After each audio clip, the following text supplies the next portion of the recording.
Olá a todos, meu nome é Caleb Elias de Carvalho Barbosa e este é o canal Reforma e Teologia. Seja muito bem-vindo a mais um vídeo da nossa série sobre o tema da predestinação, uma das doutrinas mais gloriosas, profundas e bíblicas da fé reformada. Hoje vamos tratar de um aspecto muitas vezes negligenciado, mas absolutamente fundamental para qualquer doutrina da soberania divina. O fato de que Deus criou todas as coisas. Muitos estudos sobre predestinação começam diretamente com textos como Efésios 1 ou Romanos 9, e eles são, sem dúvida, essenciais. Mas antes de falarmos sobre eleição e reprovação, céu e inferno, precisamos afirmar claramente que Deus é o Criador absoluto de tudo o que existe, o visível e o invisível, os homens e os anjos, os justos e os ímpios, a luz e as trevas, a ordem e até o mal. Isaías 45, 7. A doutrina da criação não é apenas uma introdução à predestinação. Ela é a base metafísica da predestinação. Afinal, só pode predestinar todas as coisas aquele que criou todas as coisas.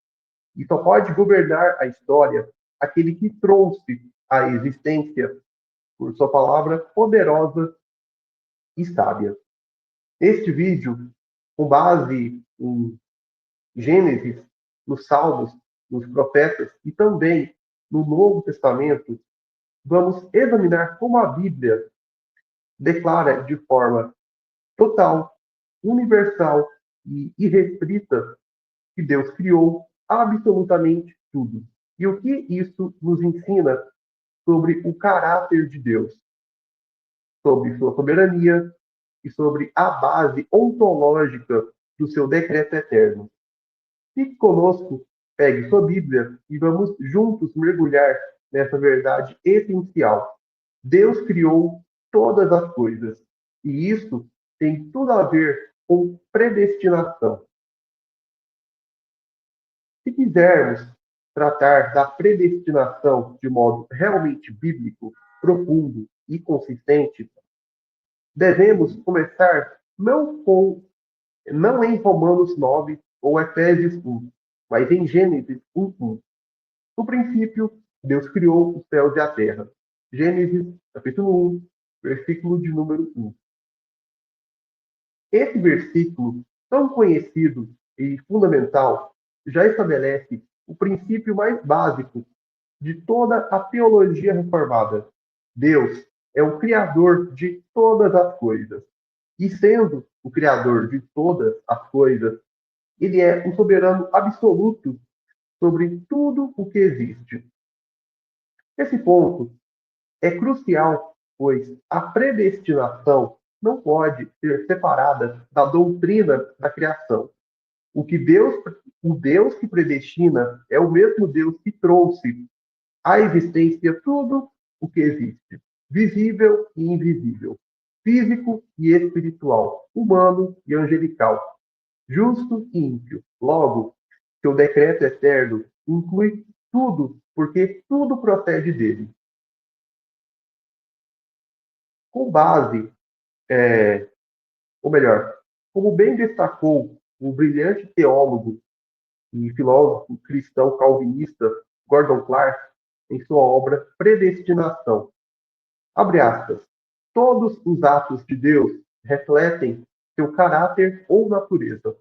Uma doutrina maometana da predestinação seria diferente da doutrina cristã, porque o islamismo e o cristianismo têm dois conceitos diferentes de Deus. O primeiro ato de Deus no tempo é sua criação do universo. Fecha aspas.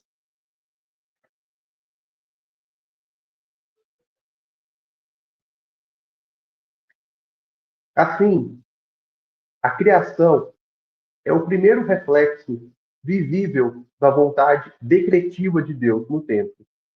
A primeira manifestação histórica da predestinação eterna. Antes que possamos discutir o que Deus decretou para a salvação ou condenação dos homens, devemos primeiro afirmar que tudo o que existe só existe porque Deus o criou, e o criou com um propósito soberano.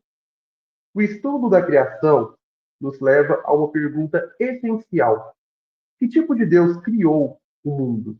A resposta é um Deus soberano, racional, ordenado, pessoal, inteligente, eterno e absoluto. Logo, toda a criação já é uma expressão de sua vontade eterna. O universo não é fruto do acaso, da necessidade cega, do dualismo ou de forças autônomas. O universo é obra do decreto livre e soberano do Deus triuno.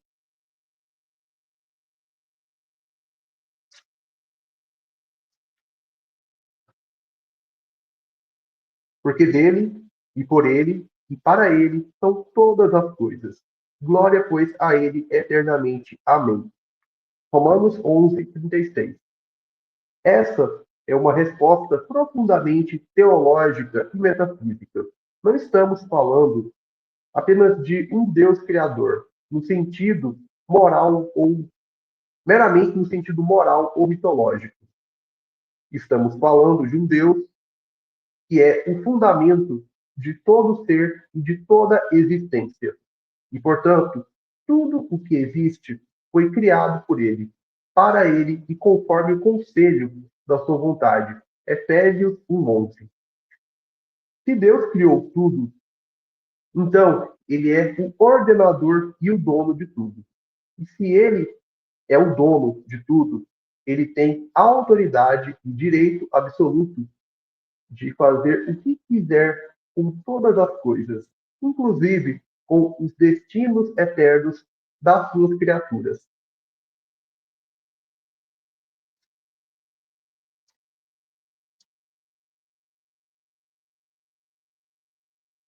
Ou não tem o oleiro poder sobre o barro, para da mesma massa fazer um vaso para honra e outro para desonra? Romanos 9:21.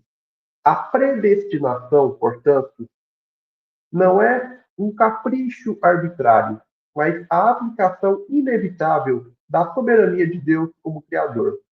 Aquele que cria todas as coisas, não apenas as origina, mas também as governa, dirige, ordena e conduz para os fins que ele mesmo estabeleceu.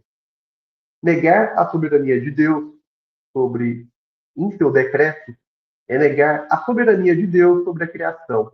E negar a criação é, em última instância, negar a predestinação. Ao observarmos Gênesis 1:1 e 2:1, percebemos que o texto bíblico ensina de forma clara e abrangente que Deus criou tudo o que existe. Gênesis 1:1. No princípio, Deus criou os céus e a terra. Gênesis 2:1. Assim, pois, foram acabados os céus, a terra e todo o seu exército. Esses versículos afirmam que o universo inteiro, céus, terra e todas as coisas que neles habitam, teve origem no ato criador de Deus. A expressão céus e terra é uma forma de referir-se à totalidade do mundo criado. E a frase todo o seu exército amplia ainda mais esse escopo, incluindo não apenas os elementos materiais da criação, mas também as criaturas que povoam esses domínios. Esse ensino é reforçado em Gênesis 1:27 e 2:7, onde é dito que Deus criou o homem à sua imagem e soprou nele o fôlego da vida. Ou seja, a criação envolve tanto o aspecto físico quanto o espiritual, não apenas barro e moléculas, mas alma ou espírito. Deus é a fonte da vida humana. Isso indica que a criação divina é abrangente, pois ela abarca não somente os corpos, mas também as almas, não apenas a matéria, mas a própria vida. A mesma ideia se repete em passagens como Romanos 89, desculpe, Salmo 89, 12. O norte e o sul, tu os criaste. Que, embora de forma poética, afirma que a extensão da criação cobre todas as direções e elementos do cosmos. Mesmo que norte e sul aqui tenham conotação geográfica ou simbólica, a intenção é mostrar a totalidade da obra criadora de Deus. Outro texto importante é o Salmo 104, 30. Envia o teu espírito, e são criados. Esse versículo, interpretado à luz do verso 24 do mesmo Salmo, ao Senhor, quão variadas são as tuas obras, mostra que a criação de Deus é diversificada e abundante. O Espírito de Deus não apenas cria os homens, mas também todos os seres vivos, como os animais são descritos no mesmo salmo como tendo espírito, Salmo 104, 29. Além disso, o Salmo 104 menciona elementos que não estavam presentes com clareza em Gênesis, como os anjos. O versículo 4 diz: faz dos ventos seus mensageiros, dos seus ministros labaredas de fogo.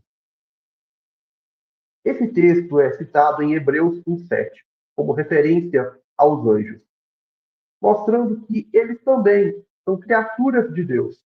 Portanto, se havia alguma dúvida quanto à abrangência da criação, especialmente com relação aos seres espirituais, como os anjos, ela é resolvida por essas passagens complementares.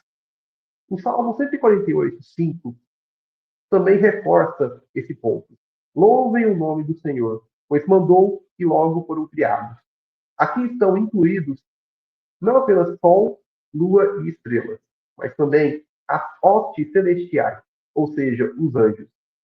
A expressão logo foram criados demonstra que a criação se deu por ordem imediata de Deus, sem processo natural ou evolução, apenas por sua palavra. Por fim, Neemias 9:6 sintetiza tudo de maneira magistral.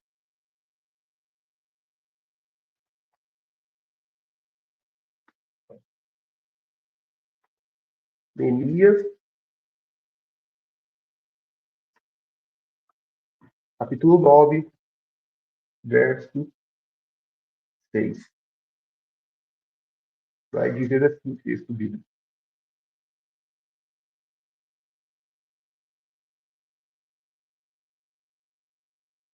Tu só és Senhor.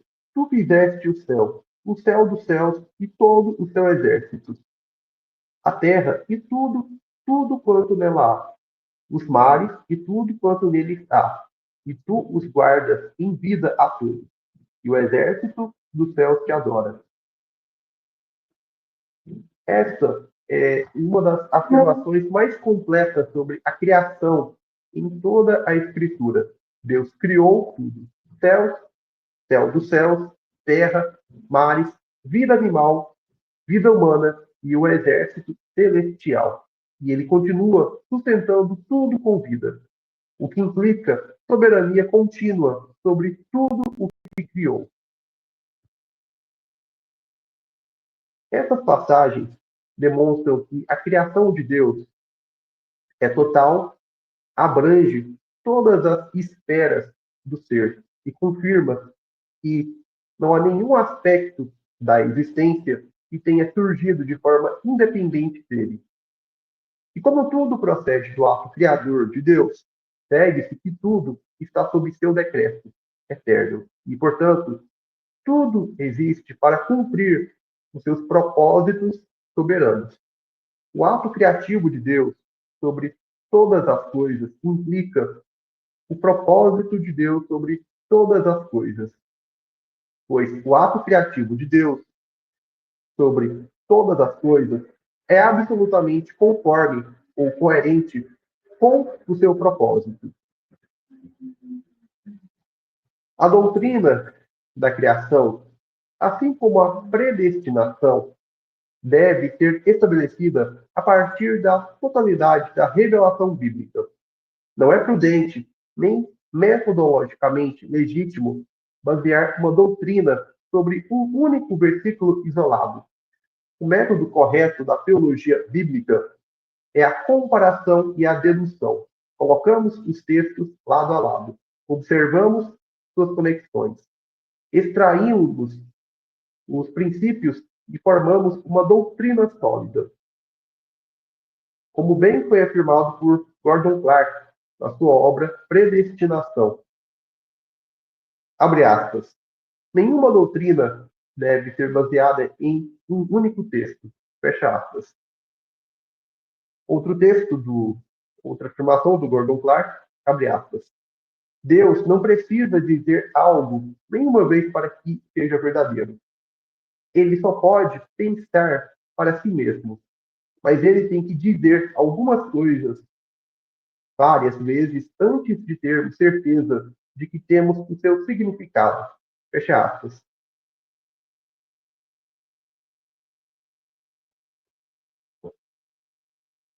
Isso significa que o problema não está em Deus, mas em nós. Nossa limitação exige confirmação, repetição, estudo diligente e temor diante da palavra. Muitos erros teológicos nascem justamente da precipitação e da construção de doutrinas inteiras com base em textos mal compreendidos ou fora do seu contexto.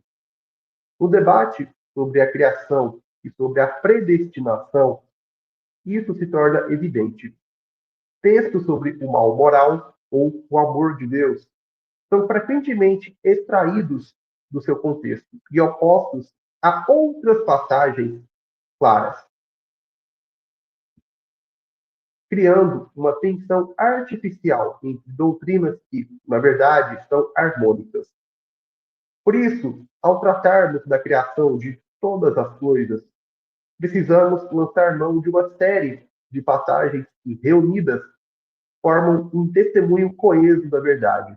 Deus criou tudo, inclusive os anjos, os homens, os elementos da natureza, inclusive a realidade do mal, como será visto mais à frente. É por esse motivo que textos como Salmo 104, 4 e 30 não devem ser lidos isoladamente, mas dentro do contexto do próprio Salmo, em conexão com o Salmo 148, 5, com Neemias 9, 6 e ainda com os testemunhos do Novo Testamento. A doutrina se forma não por leitura superficial, mas por comparação atenta, respeitosa e reverente. O método protestante histórico sempre defendeu a analogia da fé, ou seja, a Escritura interpreta a Escritura. E o ensino total da Bíblia deve guiar nossa conclusão. Assim, ao afirmarmos que Deus criou todas as coisas, visíveis e invisíveis, não o fazemos com base em um versículo apenas, mas com base em uma cadeia de testemunhos coerentes que se confirmam mutuamente. Isso se aplica, inclusive, à questão da criação dos anjos, que, embora não mencionada diretamente em Gênesis 1, é claramente inferida e confirmada por outras partes da Escritura. E é nesse ponto que se conecta também o ensino sobre a criação do mal, conforme Isaías 45, 7, que será analisado a seguir. Bom, Uma das afirmações mais diretas e para muitos chocantes das Escrituras está em Isaías 45:7.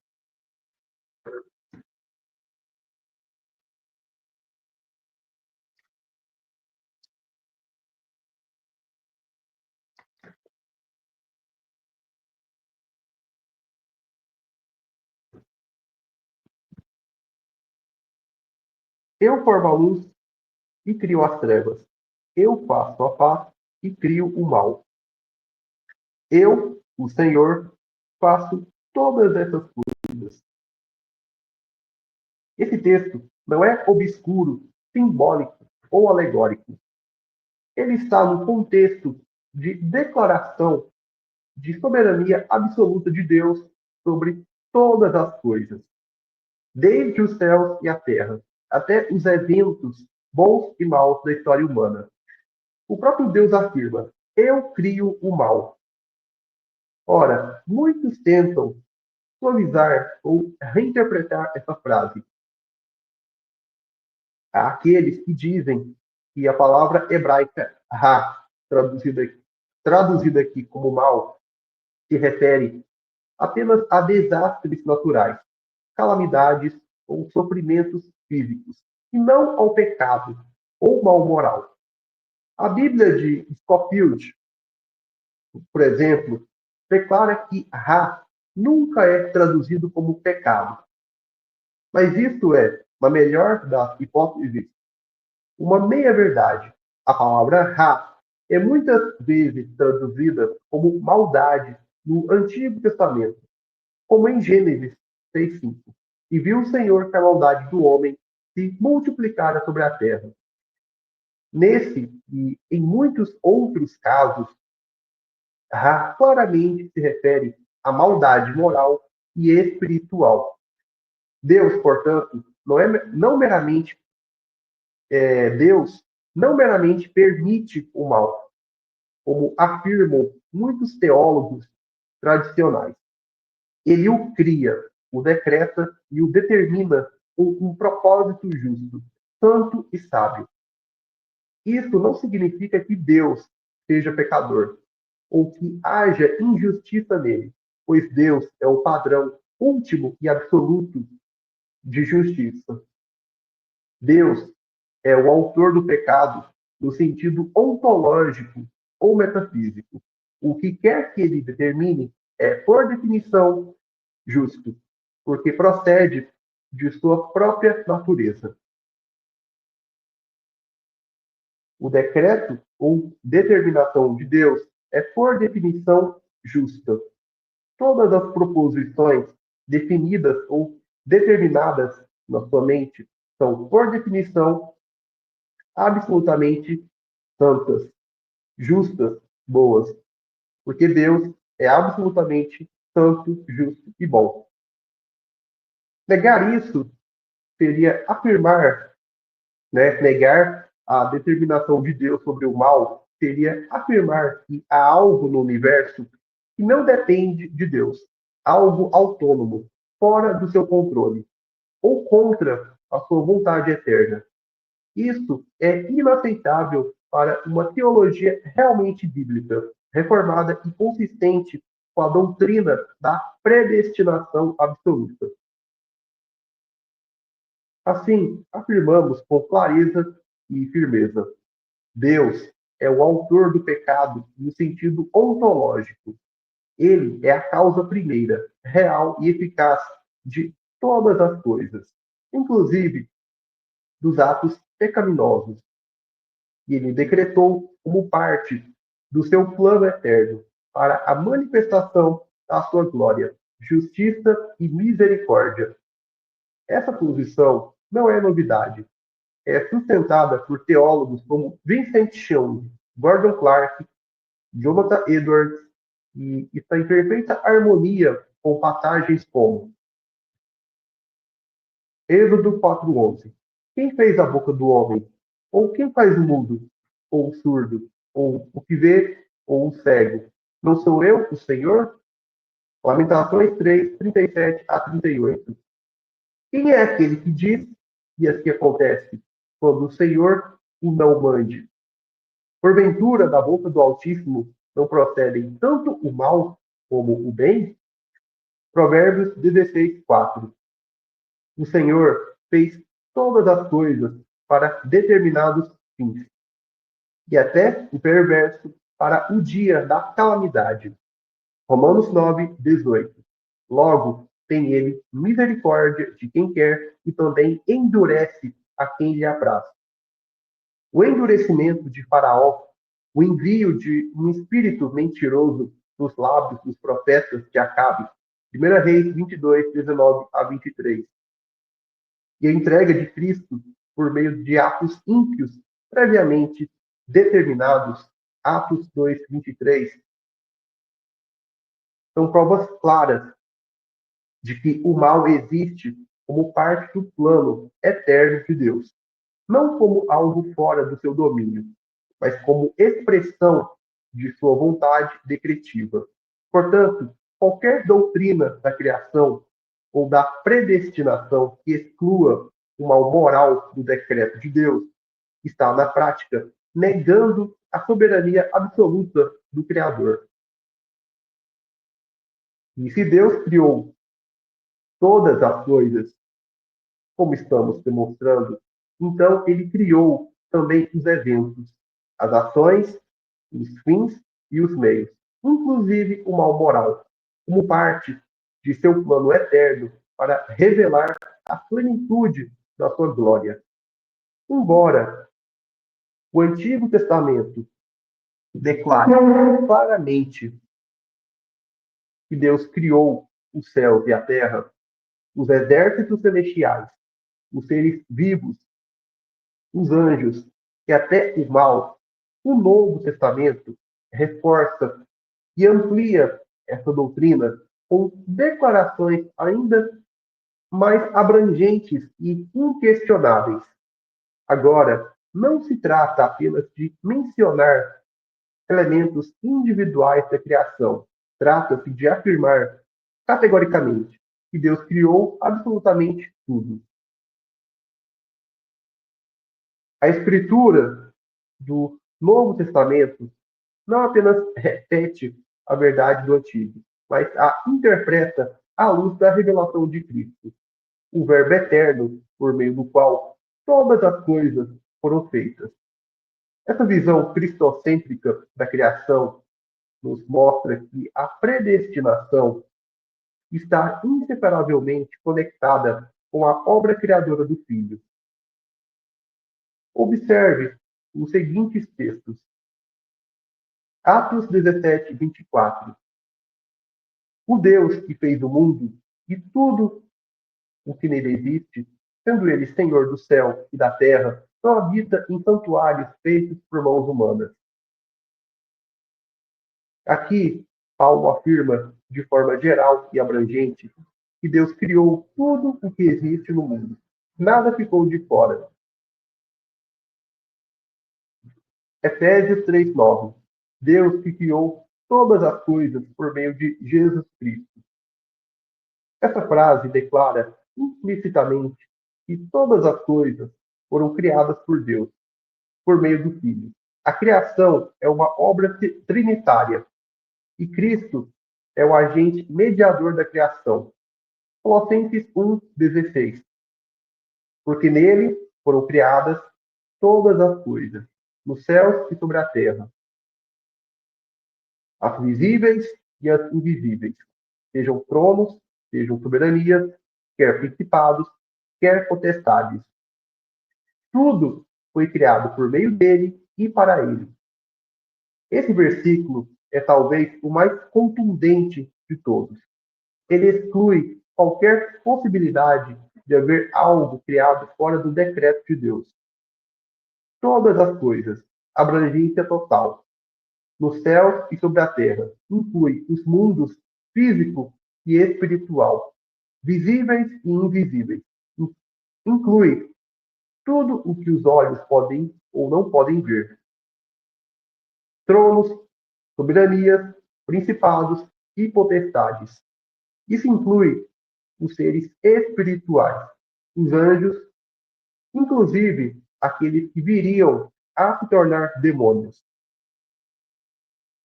Tudo foi criado por meio dele e para ele. Afirma tanto a origem quanto o propósito de todas as coisas em Cristo.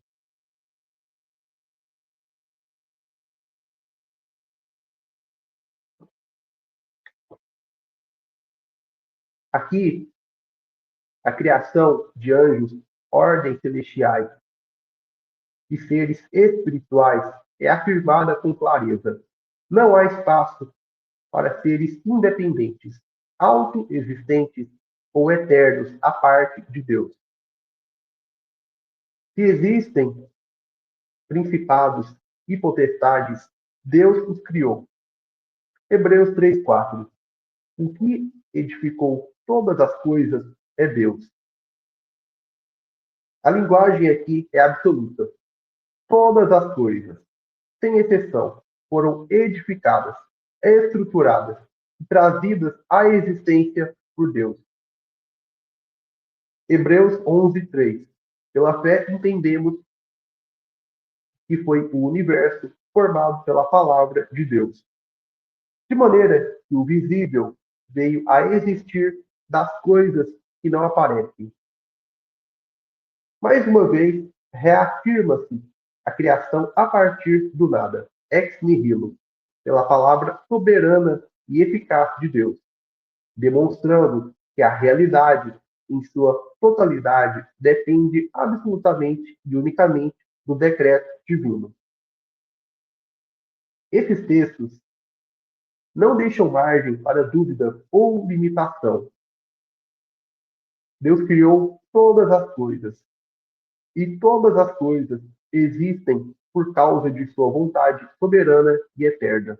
Não há nada fora do seu domínio, nada que escape ao seu plano, e nada que tenha surgido à parte do seu decreto criador.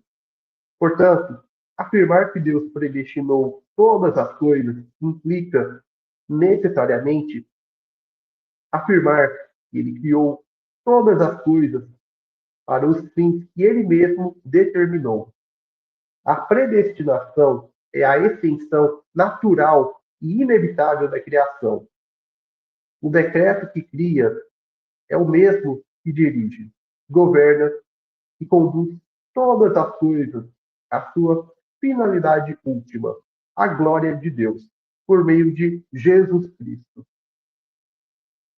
Chegamos ao fim de mais um estudo da nossa série sobre predestinação. Vimos, com base em uma ampla análise das Escrituras, que Deus criou absolutamente todas as coisas, o mundo físico e espiritual, os homens e os anjos, a vida e até mesmo o mal. Nada existe fora da vontade e decreto eterno de Deus. A criação, portanto, não é um ato separado ou neutro em relação à predestinação. Pelo contrário, é a primeira expressão do decreto eterno de Deus no tempo. E tudo o que foi criado existe para cumprir os propósitos soberanos e gloriosos do Criador. Deus não apenas criou tudo por meio de Jesus Cristo, mas criou tudo para Cristo. Colossenses 1,16. E é partindo dessa verdade que compreendemos a predestinação, e compreendemos que a predestinação se aplica à história, à salvação, ao bem, ao mal e ao destino de todas as criaturas. Bom, pessoal, é isso. Vamos ficando por aqui. Eu agradeço sua atenção por ter assistido o vídeo, o conteúdo até o final. Peço que deixe seu like, comente e compartilhe o vídeo com outras pessoas. Bom, Deus te abençoe, Deus te edifique por meio da mensagem desse vídeo. E um forte abraço e até o nosso próximo encontro no canal Reforma e Teologia.